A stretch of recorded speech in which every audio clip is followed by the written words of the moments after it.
Boa noite a todos os irmãos. Sejam bem-vindos em mais um culto de quarta-feira, um culto de oração e de agradecimento a nosso Deus. Você que está fazendo da sua casa a sua igreja nesse momento tão delicado que nós estamos passando, comece o louvor a Deus comigo, cantando o hino de número 259. Eu sei em quem eu tenho crido, e eu estou bem certo de que Ele é poderoso para guardar o meu tesouro até o fim chegar.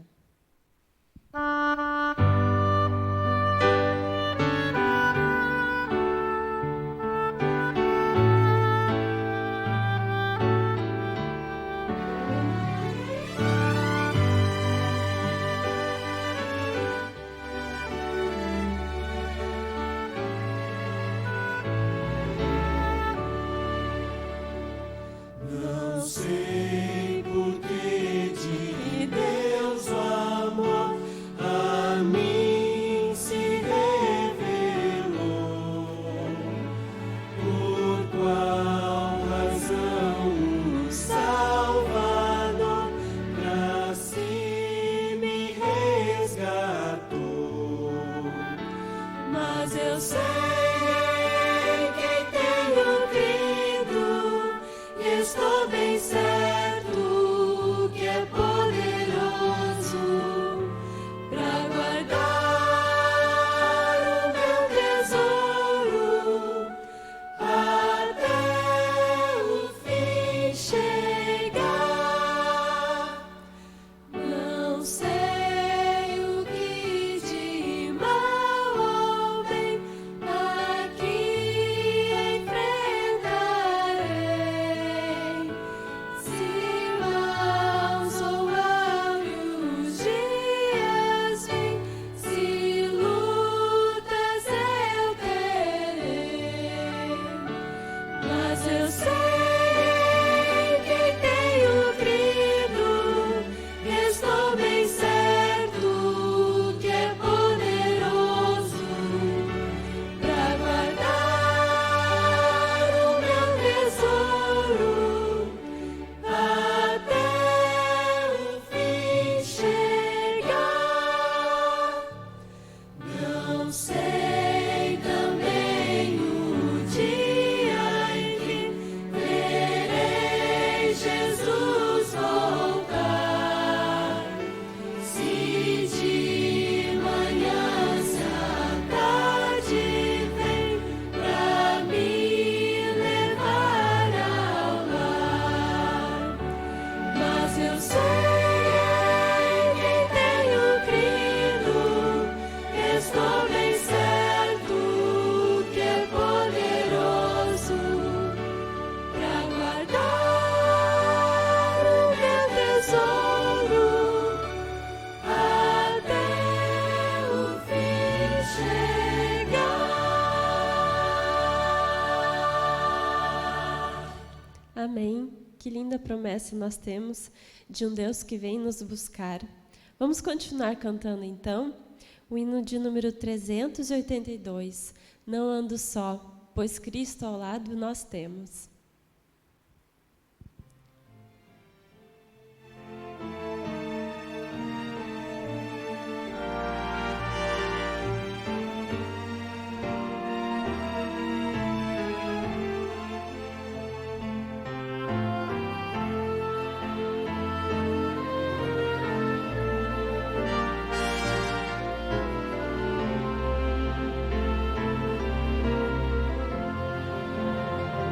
Não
açoitar. Seguro vou, pois Cristo está comigo, e os braços seus estão a me rodear. Não ando só, Jesus ao lado tenho, e nele achei amigos sem igual. De tal amigo apoio e guia tenho. Não ando só, pois ele me é leal. Não ando só, se as tentações me assaltam, comigo está Jesus a me guiar. E quando enfim eu for ao lar eterno, ainda ali com ele eu hei de andar. Não ando só, Jesus ao lado tenho, e nele achei amigos sem igual. De tal amigo apoio e guia tenho. Não ando só, pois ele me é leal.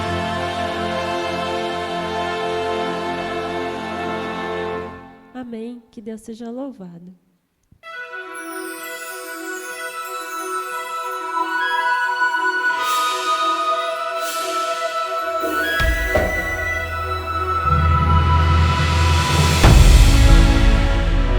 Provai e vede.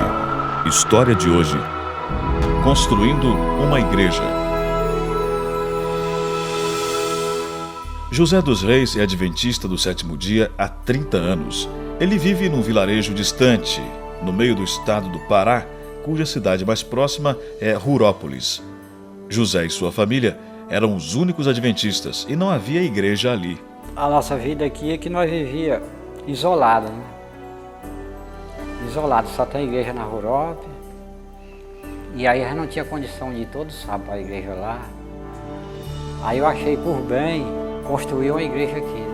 Construir uma igreja era o maior sonho de José. E ele encontrou fé e esperança para começar a construção, tendo um mestre de obras muito especial, Jesus. Sempre eu acordava de madrugada, eu orava a Deus e pedia força de Deus. Porque se a gente não tinha a força de Deus, a gente não faz não. E eu mesmo ia construindo, eu sozinho. Fazia massa, subia, levantando os tijolos, tinha a cadernetinha e ia anotando. Eu digo, eu vou ver quanto é que eu gasto. Quando eu comprei umas coisinhas aí, aquilo eu joguei fora, né? Eu digo, não vou notar, nas coisas de Deus não precisa a pessoa botar, né? E graças a Deus hoje já tem 41 membros. E se não tivesse construído a igreja, quantos membros tinha aqui? Só eu. Além de dedicar o seu trabalho, José dedicava suas ofertas para a construção da igreja. Ele decidiu investir a sua vida naquilo que é mais importante. Então aquilo que nós temos que devolver para Deus, né? Então é trabalho na obra dele. Você tendo condição, você acaba o que tem, vende tudo e constrói a igreja. E deixar que Deus dá o alimento todos os dias para nós. A construção da igreja tem transformado a vida de José, firmando mais e mais sua fé em Cristo.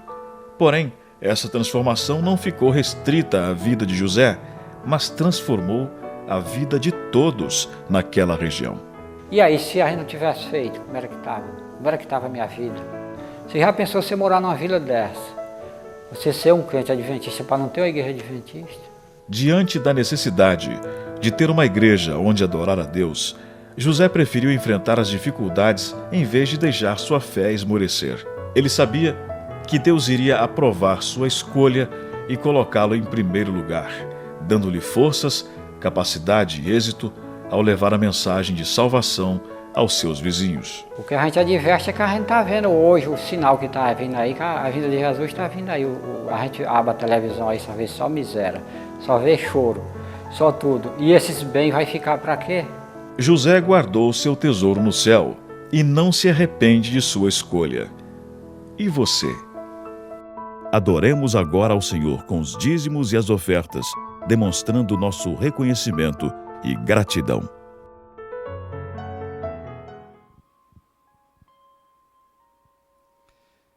Amém por esse louvor lindo, confortante e que nos traz grande esperança, porque a letra desse hino diz que nós não estamos só, mesmo diante dos eventos que estamos vivendo, das dificuldades. Deus está conosco em todos os momentos. Eu gostaria de lembrar os irmãos que você pode colocar ali os seus pedidos no chat ali, que a gente vai estar orando por esses pedidos. E é bom, no meio da semana, nós estarmos novamente juntos, para poder entregar a Deus aquilo que nos tira a paz, aquilo que nos traz ansiedade, e poder também louvar a Ele, agradecer pelas bênçãos, pelos livramentos, pelos cuidados e pela sua misericórdia, que diante das nossas falhas, nossos erros, Ele continua conosco e quer nos abençoar. Por isso, irmãos, eu convido nesse momento, você que está aí na sua casa, que a gente possa fazer desse momento bem especial, que a gente possa buscar a Deus de forma diferente. Coloque o seu pedido para Deus no seu pensamento, e depois você coloca ali também no chat, que a gente vai estar orando para que Deus esteja ouvindo seus pedidos. Então, nesse momento nós vamos orar. Eu convido você, que você está em casa, que se ajoelhe também, para que a gente possa buscar a Deus em oração.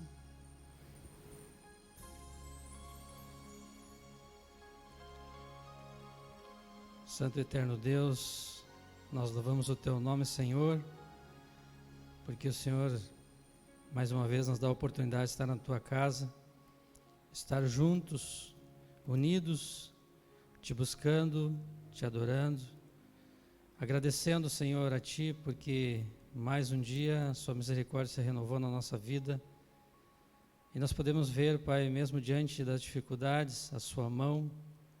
E como nós cantamos nesse hino há pouco, é tão confortante saber que nós não estamos só, que o Senhor está conosco, e isso nos traz esperança, nos traz conforto e motivação para continuarmos firmes na caminhada rumo à Canaã Celestial.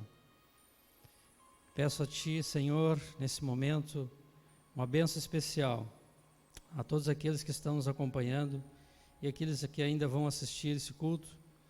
Derrame a Sua bênção sobre cada família, cada adorador, a cada filho Teu, Senhor. Em especial, queremos suplicar nesta noite que o Senhor venha confortar o coração daqueles que estão enlutados, dos enfermos, que o Senhor venha a estar com eles, abraçando, confortando, dando a eles esperança. Também pedimos, Senhor, que renove a nossa fé, fortaleça a nós, mesmo diante da dificuldade, nós possamos crescer espiritualmente ao Teu lado. E nesses momentos que estamos em casa, que não podemos vir à Tua casa de oração, que nós possamos fazer da nossa casa o nosso altar, e ali poder derramar sobre esse altar as nossas angústias, aflições, e nos consagrarmos contigo. Usa, Senhor, mais uma vez o pastor nessa noite, que vai trazer a mensagem, que ela possa nos confortar, nos motivar e nos dar esperança. Pedimos a Tua presença nesse culto, na nossa vida, nas nossas famílias, nossos lares. Oramos agradecidos no poderoso nome de Jesus Cristo. Amém, Senhor.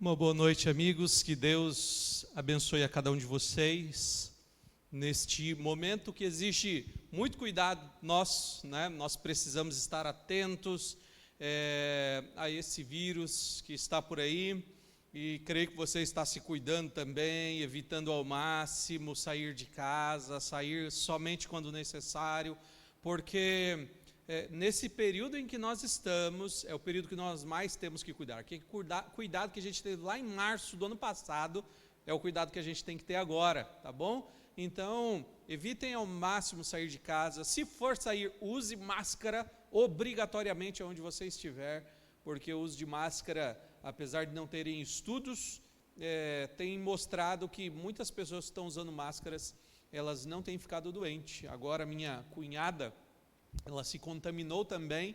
Interessante que ela estava trabalhando, e todo o período que ela estava trabalhando ali, ela já podia contaminar, né? E não sabia que estava com vírus, mas já podia contaminar.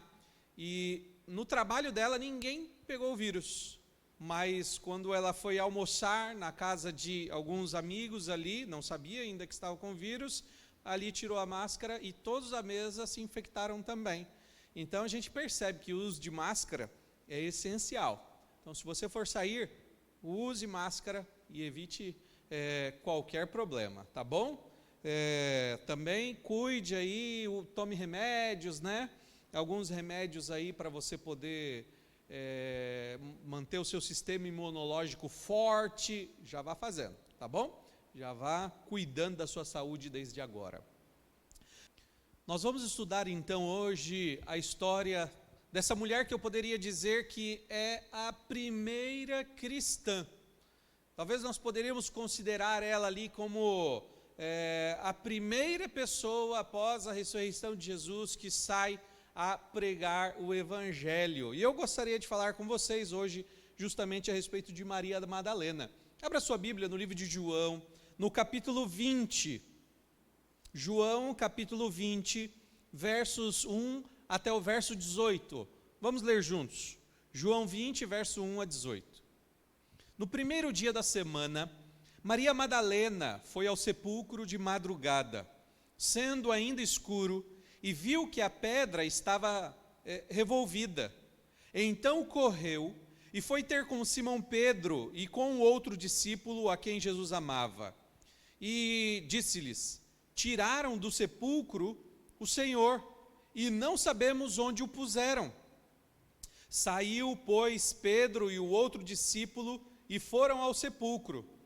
Ambos corriam juntos, mas o outro discípulo correu mais depressa do que Pedro e chegou primeiro ao sepulcro. E abaixando-se, viu os lençóis de linho, todavia não encontrou. Então Simão Pedro seguiu, chegou, entrou no sepulcro. Ele também viu os lençóis e o lenço que estivera sobre a cabeça de Jesus, e que não estava com os lençóis, mas deixado num lugar à parte. Então entrou também o outro discípulo, que chegara primeiro ao sepulcro, e viu e creu. Pois ainda não tinham compreendido as Escrituras, que era necessário ressuscitar ele dentre os mortos, e voltaram os discípulos outra vez para casa. Maria, entretanto, permanecia junto à entrada do túmulo, chorando. Enquanto chorava, abaixou-se e olhou para dentro do túmulo, e viu 2 anjos vestidos de branco, sentados onde o corpo de Jesus fora posto, um à cabeceira e outro aos pés. Então eles lhe perguntaram: mulher, por que choras? E ela lhes respondeu: porque levaram o meu Senhor e não sei onde puseram. Tendo dito isso, voltou para trás e viu Jesus em pé, mas não reconheceu que era Jesus. Perguntou-lhe Jesus: mulher, por que choras? A quem procuras? Ela, supondo ser ele o jardineiro, respondeu: Senhor, se tu o tiraste, dize-me onde o puseste e eu o levarei. Disse-lhe Jesus: Maria. Ela, voltando-se, lhe disse em hebraico: Rabone, que quer dizer mestre. Recomendou-lhe Jesus: não me detenhas, porque ainda não subi ao meu Pai, mas vai ter com os meus irmãos e dize-lhes: subo para o meu Pai e para o vosso Pai, para meu Deus e vosso Deus. Então saiu Maria Madalena, anunciando aos discípulos: vi o Senhor. E contava que ele lhe dissera essas coisas. Que lindo, né? Que bonito essa história neste momento, esse encontro com essa mulher, com Maria Madalena. Existem alguns pontos aqui que eu acho interessantes nesta história, a respeito da nossa crença, a respeito da nossa fé.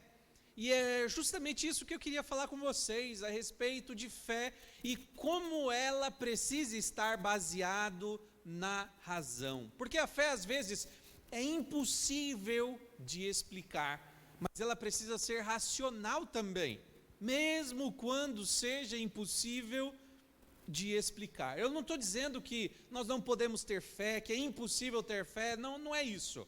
A fé é possível, sim, mas existe aqui uma impossibilidade de compreender todos os fatos em alguns momentos. Esse foi um deles. Você consegue imaginar que Jesus havia falado com os discípulos diversas vezes. Jesus falado a respeito de sua morte. Ele havia falado, quando a gente vai para o Evangelho de Marcos, por exemplo, nós vemos ali no capítulo 8 ele falando que iria morrer, no capítulo 10 ele mencionando que ia morrer, no livro de Mateus ele menciona mais um relato que iria morrer, antes de sua morte ali um pouquinho ele vai falar também a respeito do assunto, em diversos momentos ele fala a respeito da sua morte e da sua ressurreição. Em todos os momentos ele diz: eu vou morrer e vou ressuscitar ao terceiro dia, vou morrer e vou ressuscitar ao terceiro dia. Mas no dia que isso aconteceu, como eles ficaram? Pensaram que Jesus havia roubado o corpo ou feito alguma coisa. Eles não tinham compreendido tudo ainda. Eles estavam achando estranho tudo que envolvia aquele momento, porque o tipo de Messias que eles estavam esperando, a maneira como eles esperavam Jesus não era aquela. Eles não estavam esperando um Deus encarnado, eles estavam esperando um profeta humano. E Jesus fez grandes coisas aqui na terra, sim. Jesus fez milagres aqui na terra, sim.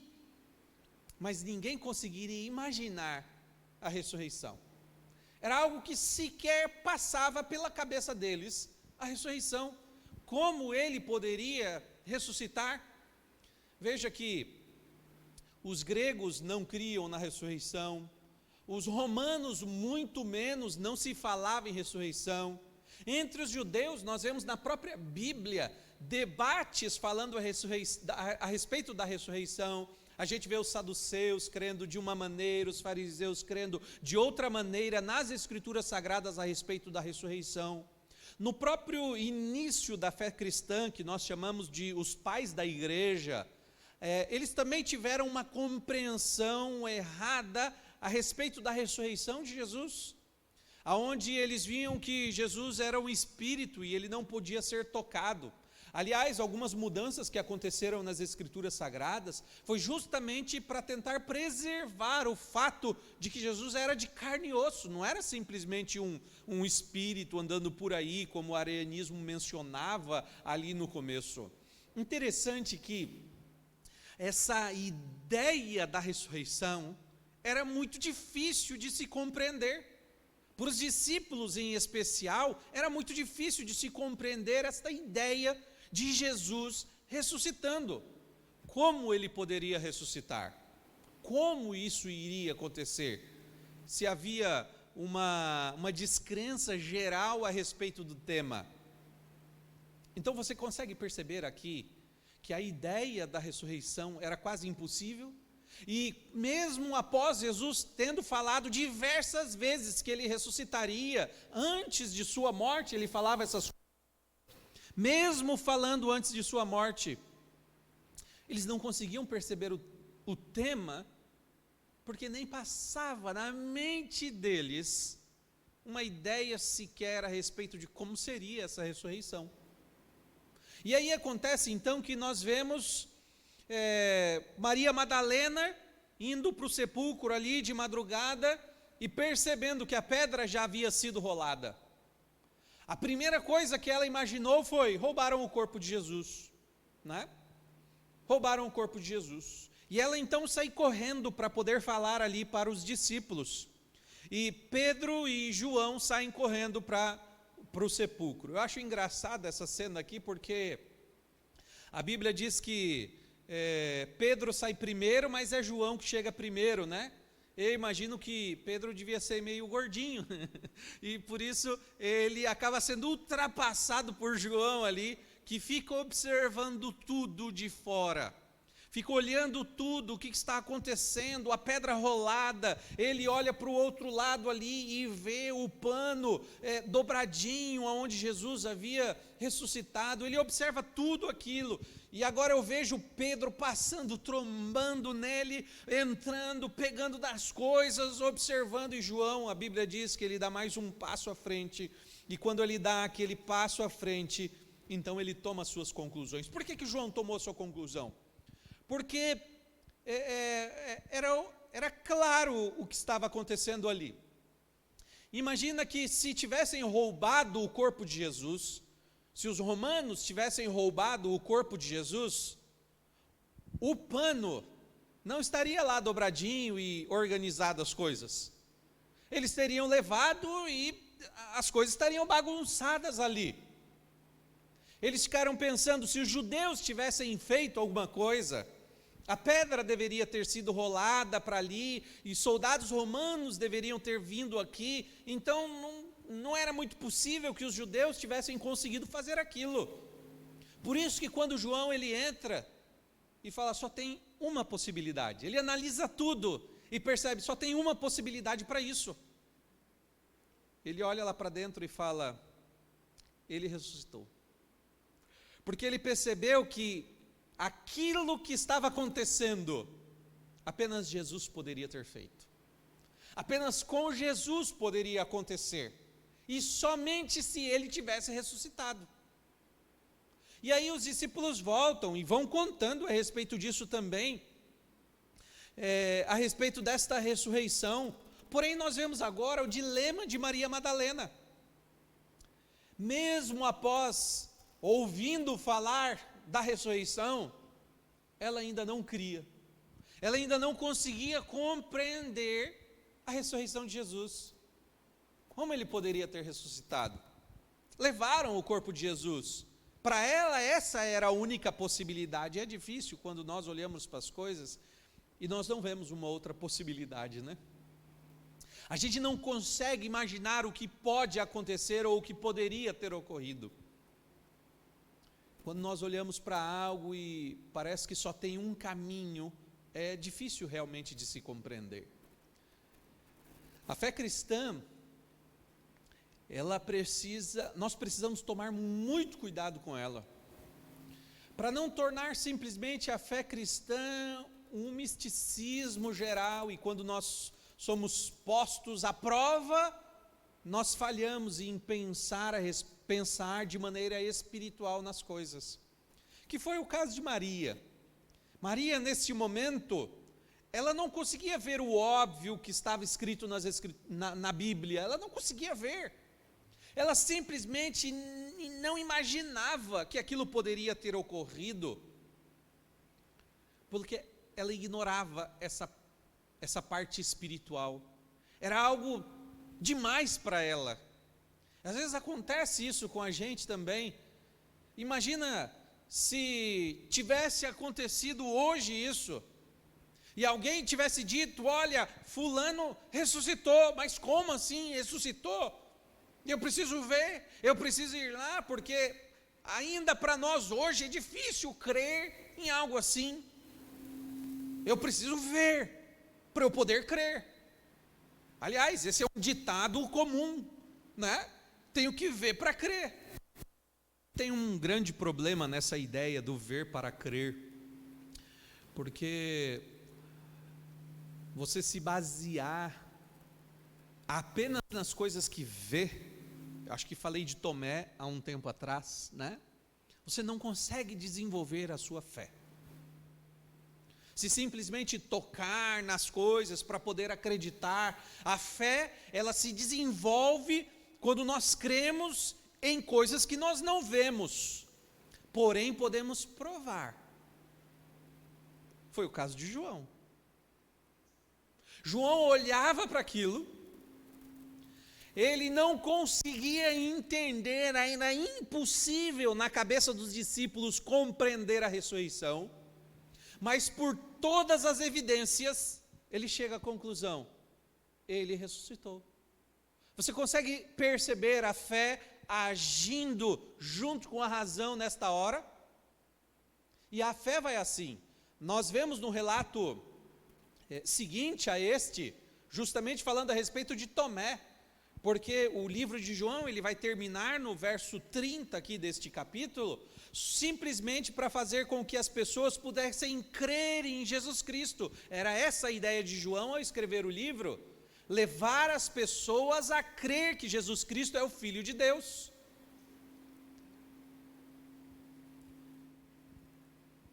A fé, ela anda junto com uma crença racional nas coisas. Às vezes eu vejo cristãos olhando para tudo de maneira muito mística e até natural. Um dia eu quero até pregar a respeito disso, o misticismo cristão. Você pode até achar estranho o tema, né? Mas boa parte do cristianismo tem um misticismo, onde as pessoas olham dessa maneira. Eu estava agora reunido, né, com algumas pessoas de diversas denominações, e quando se passa aqui a bandeira para a bandeira preta e não podíamos mais fazer os cultos, alguns estavam alegando: não, isso é perseguição, estão perseguindo a igreja por causa disso, a igreja sempre vem perseguida desde todos os séculos. E eu olhava aquilo, ficava meio incomodado, sabe, vontade de falar, mas respeito, né, por termos ideias diferentes, então deixe-o ter as ideias diferentes também, mas me incomodava aquilo de perceber que a Bíblia menciona a respeito de perseguição, é claro, mas nós estamos passando por uma pandemia, o povo de Deus precisa agir de forma correta. Quando eles tinham problemas lá no deserto, o Senhor deu uma resposta: vá lá, olha para aquela serpente de bronze que vocês vão ser curados. Havia um remédio, havia o que fazer. O próprio Senhor, ele institui, quando alguém estiver doente ali no meio do povo, ele precisa ficar fora do arraial. O próprio Senhor estabelece um tipo de quarentena, né? Ele estabelece leis sanitárias para o povo, e a gente não pode dizer que aquilo ali era perseguição, simplesmente porque as pessoas estavam doentes, né? A gente não pode chegar a essa conclusão. Olhar para tudo e você não conseguir perceber de forma clara o que está acontecendo, amigo, parece que você não está desenvolvendo a sua fé. A fé, ela é desenvolvida com base na razão também. E é interessante que fé é a certeza das coisas que não se vê. E parece que é difícil você compreender. Tem algum outro microfone aqui que eu possa trocar, por favor? Eu vou pegar esse outro aqui, tá?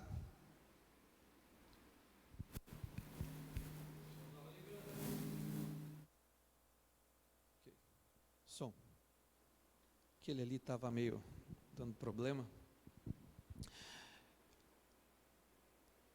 Obrigado, fui trocar aqui o microfone. Mas nós vemos que a fé é a certeza das coisas que não se veem. Parece difícil a gente compreender. Como assim certeza em algo que não se vê, em fatos que a gente não... Peraí, como que um fato pode envolver fé? É porque fé exige fatos, exige razão. Para você ter fé, você precisa ter uma experiência com Deus. Você precisa ter passado um tempo com Cristo para dizer, Ele existe. Compreende? Exige uma experiência para você poder mostrar, para você poder ter fé. Não é simplesmente na base do achômetro ou o que acontece muito no movimento cristão, das emoções. Não, eu acredito que vai acontecer desse jeito. Eu tenho certeza, né? Eu tenho fé. Isso não é fé. Na realidade, isso é o que você acha. Eu acho que vai acontecer isso, né? Não é fé. A fé, seu pensamento, ele está andando junto com o de Cristo. Você consegue, pela razão, perceber as coisas. A fé se desenvolve assim. Ela envolve experiências cristãs. A fé precisa se basear em razão. E aqui mas veja que, às vezes, é impossível de explicar. Mas nós podemos desenvolver a fé assim, por causa de João, ou do que está acontecendo aqui. É impossível explicar a ressurreição. Como que isso acontece? Não sei. Porém, todas as evidências mostram que ele ressuscitou. Compreende? É assim que a gente desenvolve a nossa fé. Quando nós baseamos na razão. Quando nós percebemos que as coisas estão apontando para existir esse mestre. Mas agora me chama muito a atenção Maria Madalena. Ela permanecia junto à entrada do túmulo, estava chorando e a Bíblia diz que enquanto chorava, abaixou e olhou para dentro do túmulo. Eu fico imaginando Maria Madalena desesperada com o que havia acontecido. Roubaram o corpo de Jesus e agora o que nós vamos fazer? E ela chorava de maneira copiosa. Isso impedia até ela de compreender tudo o que estava acontecendo. E ali, aos prantos e soluços, a Bíblia diz que ela vê os 2 anjos de branco sentados ali, não percebe que são anjos, e Jesus estava ali, e os anjos começam a falar com ela: mulher, por que choras? Era um anjo que estava falando com ela. E ela não percebeu.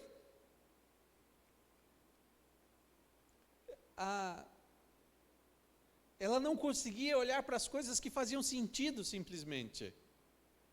Mas sabe, o Senhor tem misericórdia de pessoas assim. Maria Madalena, ela continua o questionamento, e é interessante. Jesus depois, no verso 15, pergunta para ela: mulher, por que choras? A quem procuras? No verso 15, né, ela achava que fosse o jardineiro, não consegue reconhecer Jesus. Ela estava falando com o mestre, falando com ele, e ela não consegue perceber que era ele. Já estava ali na frente dela, e ela não percebia Jesus.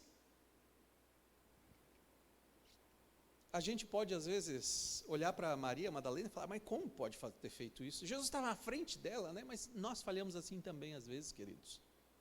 Às vezes nos falta fé. Eu acho que muitas vezes acontece isso, como aconteceu aqui com Maria Madalena, conosco também. Aonde nós olhamos simplesmente com a visão humana para as coisas e não conseguimos imaginar ou perceber a totalidade do que está acontecendo. Hoje a gente vê toda essa tragédia no mundo e percebemos, é triste perder alguém. Sempre tenho recebido ali no meu WhatsApp: pastor, ora por fulano de tal, ele está mal. E a gente fica com o coração na mão também, triste pelo que está acontecendo. Mas nós não podemos perder o foco do panorama geral do que está acontecendo, do que ocorre no nosso mundo. E aqui, Maria, ela estava olhando apenas para aquele ponto. Jesus estava na frente dela e ela não percebia. Ela ignorava esse fato. Era uma pessoa que estava com o Senhor, andou com o Senhor, mas não conseguia perceber isso. Você consegue ver que, mesmo dentro da igreja, às vezes nós podemos ter problemas com a fé, dificuldades com ela? Mesmo dentro da igreja isso pode acontecer. E acontece muito com os cristãos, onde se baseiam apenas nas coisas que podem ver. A fé, ela se desenvolve quando nós percebemos pelos fatos de que o Senhor existe, de que o Senhor está ali e cuida de nós. Aqui nesse momento, o Senhor tem misericórdia dela. E o Senhor fala para ela: Maria. Eu acredito, Joel, que Jesus tinha muita intimidade com Jesus. Que Maria tinha muita intimidade com Jesus. E em especial, na minha cabeça, tinha um jeitinho que era do mestre de falar. Porque ele fala várias coisas com ela, vocês perceberam, né? Mas ela só notou que era Jesus quando ele chamou o nome dela. Só ali. Amigos, eu aprendo aqui também nessa história como é importante ter intimidade com Jesus. A intimidade consegue fazer-nos levar a perceber as razões para termos fé. Você quer aumentar a sua fé? Seja íntimo de Deus, íntimo de Jesus. Estude sua Bíblia, passe mais tempo com Ele. Assim aumentamos a nossa fé, porque vamos nos baseando através da razão, entende? E aí aumentamos a nossa fé. A intimidade com o Mestre faz muita diferença. E aqui fez, para Maria. Quando ele falou, eu imagino o semblante dela mudando. O choro que era de tristeza, virando choro de alegria. Jesus, a primeira coisa que qualquer ser humano faria, né, Lúcio? Era pular nos braços. E foi por isso que ele diz: calma, que eu ainda não subi ao Pai. E de fato, ele ainda precisava subir ao Pai. Esse é um tema assim que muita gente tem especulando o que aconteceu neste período, né? Tem estudos teológicos a respeito disso, bem legais mesmo, mas não é o tema aqui, e também algumas coisas são especulações. O fato é que Jesus não havia de fato subido ao céu, ele havia ressuscitado, estava ali ainda, ia aparecer a algumas outras pessoas, e então subiria ao céu. E quando Jesus olha para Maria e fala: Maria, ela percebe, nessa hora, ela também o chama de Rabone, que quer dizer mestre, meu mestre. Demonstrando uma intimidade, um respeito que ela tinha para com Jesus. E aqui o último ponto que eu queria destacar nesta história. A fé, então, ela precisa ser baseada na razão. Mas a fé nos leva à graça de Deus. E quando a gente encontra a graça, nós proclamamos, nós falamos de Jesus. Se você é um cristão, que se diz cristão, mas não proclama, reveja o seu cristianismo, porque talvez você não conhece Jesus ainda. Talvez você precise estudar a Bíblia, orar mais, conversar mais, para ter um contato com Ele. Porque o próximo passo, quando nós temos fé em Cristo, a graça nos leva à proclamação. É por isso que Jesus olha para ela e disse para ela ir contar para as pessoas, né, para os discípulos. E Maria sai anunciando aos discípulos, viu o Senhor, e contava que as coisas que ele havia dito. Talvez ele tivesse conversado um pouco de tempo mais ali com Maria. Mas ela saiu anunciando. Por isso que nós vemos aqui Maria talvez sendo a primeira cristã.